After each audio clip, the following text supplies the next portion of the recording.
Hello viewers, welcome to TNPSC shortcuts by Deepa. So இந்த வீடியோவில் தமிழ் புக்கில் இருக்கக்கூடிய 6ஆம் வகுப்பு இயல் 7க்கான டெஸ்ட் கொஷின்ஸ் தாங்க நம்ம பார்க்க போகிறோம். ஸோ நீங்கள் இந்த டெஸ்ட்டை வந்து ஃபாலோ பண்ணிவிட்டு இந்த 7வது இயல் டெஸ்ட்டில் எவ்வளோ மார்க் ஸ்கோர் பண்ணியிருக்கீங்க அப்படிங்கிறத மறக்காமல் கமெண்ட் செக்ஷனில் தெரியப்படுத்துங்க. அண்ட் வந்து இன்னும் நம்மளோட சேனல் சப்ஸ்கிரைப் பண்ணாமல் பார்த்துட்ருக்கீங்க, ஒரு ஆல்ஸ் இப்போ தான் வந்து ஃபர்ஸ்ட் டைம் நம்ம சேனல் பார்க்குறீங்க அப்படின்னா மறக்காமல் சப்ஸ்கிரைப் பண்ணிடுங்க. பக்கத்தில் இருக்க பெல் ஐக்கானையும் கிளிக் பண்ணி வச்சுக்கோங்க. ஓகேங்க. ஸோ ஃபர்ஸ்ட் கொஸ்டின் வந்து பாருங்களேன். பூமியின் கிழக்கு வாசலாக திகழும் நாடு எது அப்படின்னா ஆப்ஷன் ஏல இருக்கக்கூடிய இந்தியா. சரிங்களா? அடுத்தது செகண்ட் ஒன், நம் நாடு அணிந்திருக்கும் ஆடையாக விளங்கும் நூல் எது? நம் நாடு அணிந்திருக்கும் ஆடையாக விளங்கும் நூல் எது அப்படின்னா ஆப்ஷன் சியில் இருக்கக்கூடிய திருக்குறள். அடுத்தது மூணாவது கேள்வி, அறத்தின் ஊன்றுகோலாக காந்தியடிகளின் டேஸ் என்னும் சிறிய கைத்தடி விளங்குகின்றது. ஸோ அறத்தின் ஊன்றுகோலாக எது விளங்குது அப்படின்னு வந்து பார்த்திங்கன்னா ஆப்ஷன் பியில் இருக்கக்கூடிய அஹிம்சை. அடுத்தது நாலாவது கொஷின், தாரா பாரதியின் இயற்பெயர் என்ன? ஸோ தாரா பாரதியின் இயற்பெயர் என்னன்னு பார்த்தீங்கன்னா ராதா கிருஷ்ணன். அடுத்தது ஃபிஃப்த் கொஷின், கவிஞாயிறு எனும் அடைமொழி பெற்றவர் யார்? கவிஞாயிறுன்றது வந்து பார்த்திங்கன்னா தாரா பாரதி. ஸோ இதே போல் வந்து கலைஞாயிறுன்னு ஒருத்தவர் இருக்கார், மொழிஞாயிறுன்னு ஒருத்தவரும் இருக்கார். சரிங்களா? யாரும் தெரிஞ்சது அப்படின்னா கமெண்ட் செக்ஷனில் கமெண்ட் பண்ணுங்கள். அடுத்தது ஆறாவது கொஷின், மெய் என்பதன் பொருள். ஸோ மெய் அப்படின்னா வந்து என்னதுங்க? ஆப்ஷன் ஏல இருக்கக்கூடிய உண்மை. ஸோ இதுவே வந்து பார்த்திங்கன்னா இரு பொருள் தருகன்னு சொல்லி நமக்கு கேட்கலாம். அப்போ மெய் அப்படிங்கிறதுக்கு ரெண்டு பொருள் கூடனா ஒன்று உண்மைன்னு சொல்லலாம், இன்னொன்று வந்து உடல் அப்படின்னும் சொல்லலாம். சரிங்களா? ஸோ இரு பொருள் தருகல இது வந்து நமக்கு ரொம்ப இம்பார்ட்டண்ட்டான ஒரு கொஷின். ஓகேங்களா? அடுத்தது செவன்த் கொஷின், தேசம் என்பதன் பொருள். ஸோ தேசம் அப்படின்னா என்னதுங்க?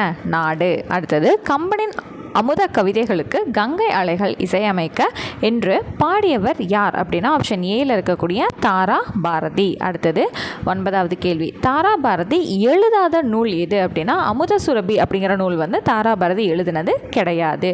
அடுத்தது 10வது question, Bharathiyar, Chennai, G U Pope, அருவி இது எல்லாமே அது கூட சரியான ஆன்சர்ஸ் கூட நம்ம என்ன பண்ண போகிறோம்? மேட்ச் பண்ண போகிறோம். ஸோ பாரதியார் அப்படிங்கிறது யாருங்க? தமிழ்நாட்டு கவிஞர். அடுத்து சென்னை அப்படிங்கிறதுனா இலக்கிய மாநாடு. ஜியு போப் அப்படிங்கிறது வந்து பார்த்திங்கன்னா தமிழ் கையேடு. அருவி வந்து குற்றாலம். அப்போ எப்படி வருது? ஃபஸ்ட்டு ஆ அதுக்கப்புறம் ஆன் வருதா? ஸோ ஆ அதுக்கப்புறம் ஆங்கிறது ஆப்ஷன் டியில் இருக்குது. ஸோ அடுத்து வந்து இ அதுக்கப்புறம் இ வந்து வரணும். ஸோ எக்ஸாக்டாக ஆப்ஷன் டியில் இருக்கக்கூடிய ஆப்ஷன்ஸ் தான் நமக்கு மேட்ச் ஆகுது. ஓகேங்களா? சரி, அடுத்தது ரவுலட் சட்டம் எதிர்த்து போராட்டம் பற்றிய கருந்தாய்வு கூட்டத்தை டேஸ் வீட்டில் நடைபெற்றது. ஸோ வந்து ரவுலட் சட்டத்தை எதிர்த்து போராடுறதுக்கான ஒரு திட்டம், ஒரு கூட்டம் வந்து யார் வீட்டில் நடந்துச்சு அப்படிங்கிறதா இதோட கொஷின். ஸோ யாரோட வீட்டில் நடந்துச்சு? ராஜாஜி.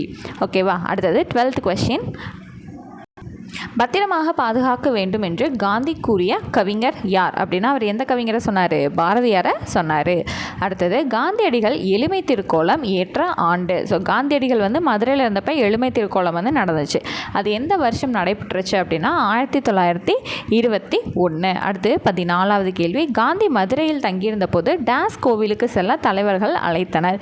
ஸோ எந்த கோயிலுக்கு கூப்பிட்டாங்க? ஆப்ஷன் டியில் இருக்கக்கூடிய மீனாட்சி அம்மன் கோவில். அடுத்தது உயர்வு தாழ்வு பாராட்டக்கூடாது என்பதால் காந்தி டேஸ் அருவியில் நீராட மறுத்தார். குற்றாலம். சரிங்களா? அடுத்து 16வது கொஷின், டேஸ் வாழ்ந்த காலத்தில் தமிழ் மொழியை கற்க தொடங்கியதாக காந்தி கூறியுள்ளார். ஸோ தென்னாப்பிரிக்காவில் அவர் வாழ்ந்துட்டு இருந்த சமயத்தில் தமிழ் கற்றுக்க விருப்பப்பட்டு ஆரம்பிச்சிருந்திருக்காரு. அடுத்தது காந்தியை கவர்ந்த நூல் எது? ஸோ காந்தியை கவர்ந்த நூல் வந்து திருக்குறள். அடுத்தது டேஸ் எழுதிய தமிழ் கையேடு காந்தியை கவர்ந்த நூல் அப்படின்னா ஆப்ஷன் டியில் இருக்கக்கூடிய ஜியு போப். அடுத்தது 19வது கேள்வி, டேஸ் அடிநிழலில் இருந்து தமிழ் கற்க வேண்டும் எனும் ஆவல் உண்டாகிறது என காந்தி கூறினார் அப்படின்னா உ.வே.சா. ஓகேங்களா? அடுத்து காந்தி தலைமை வகித்த சென்னை இலக்கிய மாநாடு நடைபெற்ற ஆண்டு 1937வது ஆண்டு.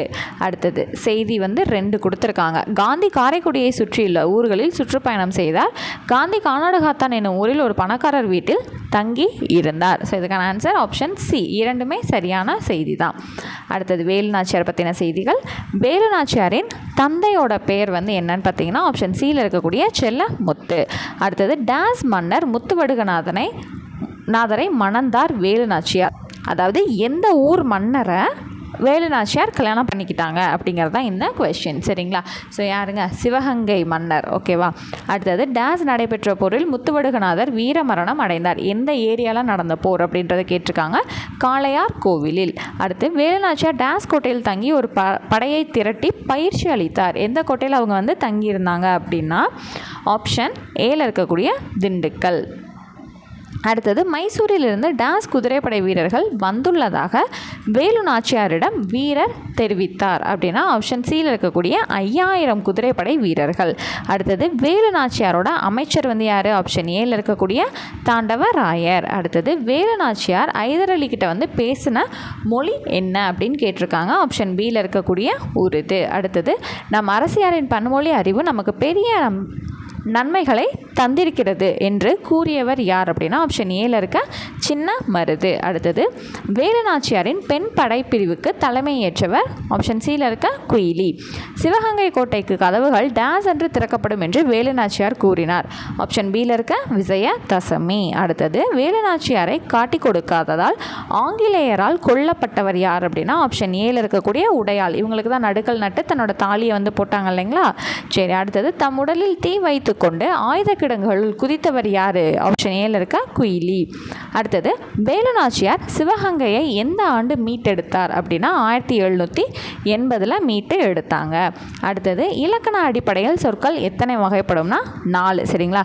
இலக்கண அடிப்படையிலையும் சொற்கள் 4 வகை தான், இலக்கிய அடிப்படையிலையும் சொற்கள் 4 வகை தான் வரும். சரிங்களா? ரொம்ப இம்பார்ட்டண்ட்டானது. அடுத்தது இதில் இங்கே கொடுத்துருக்க ஆப்ஷன்ஸில் பெயர் சொல் இல்லாதது எது அப்படின்னு வந்து கேட்டிருக்காங்க. ஸோ இதில் எதுங்க பெயர் சொல் இல்லாதது? ஆப்ஷன் ஏல இருக்க எழுதுங்கிறது. ஏன்னா இது என்னது? வினைச்சொல். சரியா? சரி. இப்போ கண் அப்படிங்கிறது வந்து என்னது? ஒரு சினைப்பெயர். பள்ளிங்கிறது ஒரு இடப்பெயர். பாரதிங்கிறது ஒரு பொருட்பெயர். அவ்வளோதான். அப்போ இந்த எழுதுங்கிறது வந்து வினைச்சொல்லுங்கிறதுனால இது பெயர் சொல் கிடையாது அப்படின்னு வந்து நம்ம சொல்லிடுறோம். அடுத்தது செயலை குறிக்கும் சொல். ஸோ இப்போ தான் பார்த்தோம் இல்லைங்களா? ஒரு செயலை வந்து குறிக்கிது அப்படின்னா அது என்னதுங்க? வினை சொல். அடுத்தது மாநகரம் என்பது. மாநகரம் அப்படிங்கிறது என்னன்னு பார்த்தீங்கன்னா ஆப்ஷன் சியில் இருக்க உரிச்சொல். அதாவது ஒரு பெயர் சொல்லையோ இல்லை வினை சொல்லையோ நல்லா அப்படியே மிகுதிப்படுத்தி சொல்கிறதுக்காக வரக்கூடியதான் இந்த உரிச்சொல். இந்த மா அப்படிங்கிறது என்னது? உரிச்சொல். ஓகேங்களா? நகரம் அப்படின்னு சொல்லலாம். அதனால ஒரு பெரிய நகரங்க அப்படிங்கிறத நல்லா மிகைப்படுத்தி சொல்கிறதுக்காக அந்த மா வந்திருக்கா. அப்போ அது என்னது? உரிச்சொல். அவ்வளோதான். அடுத்தது பெயர் சொல், வினைச்சொல், இடைச்சொல், உரிச்சொல் வந்து பொறுத்த சொல்லியிருக்காங்க. பெயர் சொல்லுங்கிறது என்னது? பாரதி. வினை சொல்லுங்கிறது செயல் போ அப்படிங்கிறது. சரி. அப்போ அடுத்தது இடைச்சொல். இடைச்சொல் வந்து பார்த்திங்கன்னா பெயர் சொல்லுக்கும் இடைச்சொல்லையும் சார்ந்து வரக்கூடியது. தாயும் சேயும். தாய் அப்படிங்கிறது என்னது? ஒரு பெயர் சொல். அந்த தாயும் அதை சார்ந்து வருது இல்லைங்களா? அது என்னது? இடைச்சொல். அடுத்து சாலங்கிறது உரிச்சொல். அப்போ எப்படி வருது? ஆ இ அதுக்கப்புறம் ஆ அப்படின்னு வருதா? ஸோ இதோட ஆன்சர் வந்து எங்கே இருக்குது? ஃபஸ்ட்டு ஆ வருது, அதுக்கப்புறம் ஈ வருது, அதுக்கப்புறம் இ, அதுக்கப்புறம் ஆ. அப்போ ஆப்ஷன் சி தான் நமக்கு சரியானது. ஓகேங்களா? சரி. அடுத்தது லிட்ரேச்சர் என்பதன் பொருள் என்ன? ஸோ லிட்ரேச்சருங்கிறது இலக்கியம். அடுத்தது பேட்ரியாட்டிசம் அப்படிங்கிறதுக்கான பொருள் வந்து நாட்டுப்பற்று. அடுத்தது ஆர்ட் கேலரி அப்படிங்கிறதுக்கான பொருள் வந்து பார்த்திங்கன்னா கலை கூடம். அடுத்தது last question knowledge of reality அப்படிங்கிறதுக்கான பொருள் பார்த்திங்கன்னா மெய் உணர்வு. அவ்வளோதாங்க. ஸோ மொத்தமாக இப்போ 43 கொஸ்டின் பார்த்துருக்கோம். 43 கொஸ்டினில் நீங்கள் எவ்வளோ மார்க்ஸ் வந்து ஸ்கோர் பண்ணியிருக்கீங்க அப்படிங்கிறத கமெண்ட் செக்ஷனில் கண்டிப்பாக மறக்காமல் தெரியப்படுத்துங்க. ஸோ இப்போ தான் ஃபர்ஸ்ட் டைம் பார்க்குறீங்க, இல்லை இது வரைக்கும் சப்ஸ்கிரைப் பண்ணாமல் நம்ம சேனல் பார்த்துட்ருக்கீங்க அப்படின்னா மறக்காமல் சப்ஸ்கிரைப் பண்ணி பக்கத்தில் இருக்க பெல் ஐக்கானையும் கிளிக் பண்ணி வச்சுக்கோங்க. அப்போ தான் நம்ம போடக்கூடிய வீடியோஸ்க்கான நோட்டிஃபிகேஷன் உங்களுக்கு உடனே வரும். ஸோ மறக்காமல் உங்களோட ஃப்ரெண்ட்ஸுக்கும் ஷேர் பண்ணி நம்மளோட சேனலுக்கு சப்போர்ட் பண்ணுங்கள். ஸோ நெக்ஸ்ட் வீடியோவில் 6ஆம் வகுப்பு 8வது இயலுக்கான டெஸ்ட் கொஸ்டினோட நான் உங்களை மீட் பண்ணுறேன். தேங்க்யூ.